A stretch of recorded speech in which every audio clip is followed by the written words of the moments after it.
Welcome back to Homeowner Talk. And joining us now is Jeff Meckley. Jeff is the Conservation Programs Coordinator for the Southern Nevada Water Authority. Jeff, thanks for being with us. My pleasure. Tell us a little bit about yourself and your job. I'm originally from Pennsylvania. I moved out here 31 years ago. Thought I'd stay for a couple years, and that's led to my love for the desert and working with the community. You can check in anytime you want, but you can never leave. There you have it. So, Jeff, maybe you could tell us a little bit about the landscape rebate programs that are available to these people out here in the desert. Right. The Southern Nevada Water Authority introduced the Water Smart Landscape Program in 1999, and it is open to all property types: single-family, multifamily, commercial, and golf courses.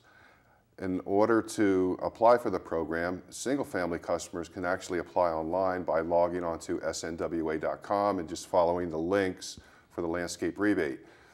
Multifamily, commercial, and golf courses need to set up an appointment ahead of time for a representative from the Water Authority to come out to the property and actually get the program started by filling out the paperwork and observing areas to be converted on site. Now, in order for properties to receive the rebate, what they have to do is they have to take out the turf and they have to replace that with plants, trees, shrubs, ground covers. They get rid of the inefficient spray irrigation and replace that with low volume, highly efficient drip irrigation, and then they cover the ground with some type of mulch, either bark or rock. And when the conversion is completed, and they have 6 months to do that, then they call for a final inspection, and if everything meets program conditions, the rebate check will be on its way within 60 days. Do they submit plans then? They select what they're going to put in? Do they submit plans for you to review to make sure that they're doing things the right way that are? Well, we don't really need to see the plans. What we're more concerned with is what areas, because after we go out and we document what areas are going to be converted, we have our staff come out and pre-measure all those areas to get accurate square footage of how much turf is actually there. And then when we come back, we check to make sure our program conditions are met. And do you have any numbers, single-family residences?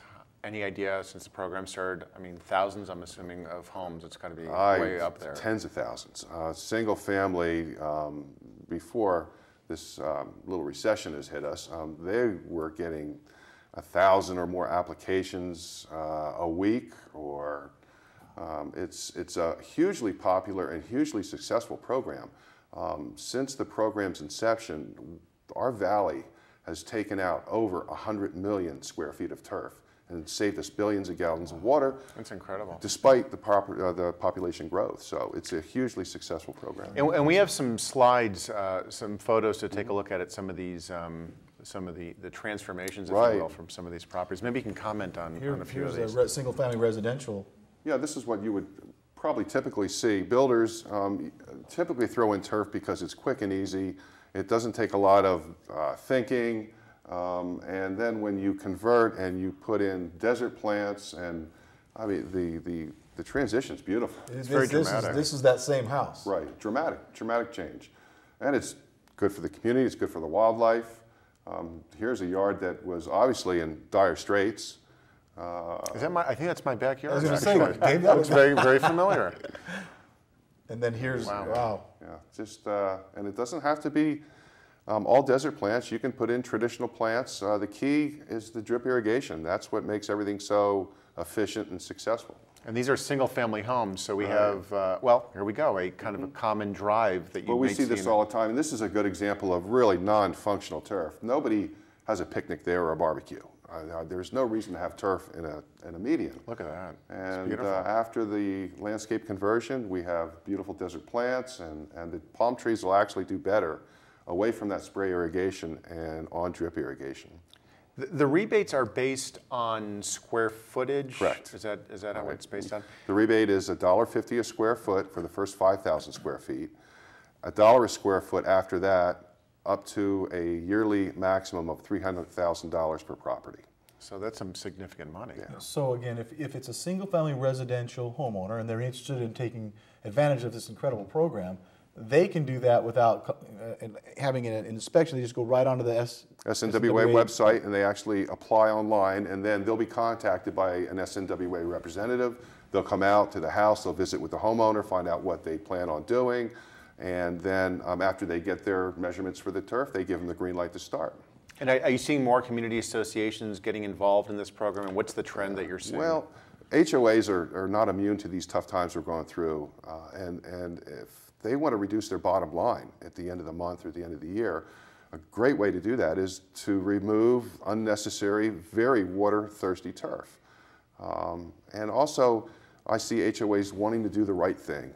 They don't want to come across as being water wasteful and not conscious of our environment. So they are jumping on board and converting unnecessary turf areas over to water smart landscaping. And so for that community association board of directors or a management company that's working with them, they would they'd call in and contact, and then a schedule for someone to actually come on out and visit with them. Correct. Now, do you do those on-site inspections? You go out and meet with them? I sure do. I meet with HOA boards, I meet with property managers, and we encourage landscape contractors to be on site at that meeting. The more input we can get initially of what's going on, the better for everybody. And we do the paperwork on site, and then after my staff comes out and pre-measures, which could be anywhere from 3,000 to 200,000 square feet, depending on the property, they get the green light to go ahead and start their conversion. We just got a second. Any tips, quick recommendations you might make to these associations about getting in there? There's three things I look for when I walk a property with a board. One of the first things I look for is runoff and overspray. Overspray is very damaging to stucco, to iron railings and gates, and there's no excuse for runoff today. Water waste fines are expensive, and the communities are diligent in enforcing these. The second thing I look for is turf that's doing poorly. This is traditionally found under pine trees and on steep slopes, and there's no reason to keep putting good money after bad by trying to keep turf growing there. And then the last thing I look for is huge expanses of turf that nobody ever uses. The only guy that walks on it is the guy with the mower. Right. So by reducing the size of a park area or eliminating thin strips of turf, they can... Great. Well, very interesting. We'd like to thank our guests today, Jay Stoss and Alex Zari, co-owners of Classic Landscapes, and Jeff Meckley, the Conservation Programs Coordinator from the Southern Nevada Water District. And that's all for this edition of Homeowner Talk. We'd like to thank our partners, Alliance Association Financial Services, Classic Landscapes, LLC, Nevada Association Services, Inc., and Western Risk Insurance. Join us next month for our discussions on foreclosures. Remember, you can always find information about this program, and you can always drop us a line at homeownertalktv.com. Thanks for joining us, and we'll see you next time on Homeowner Talk.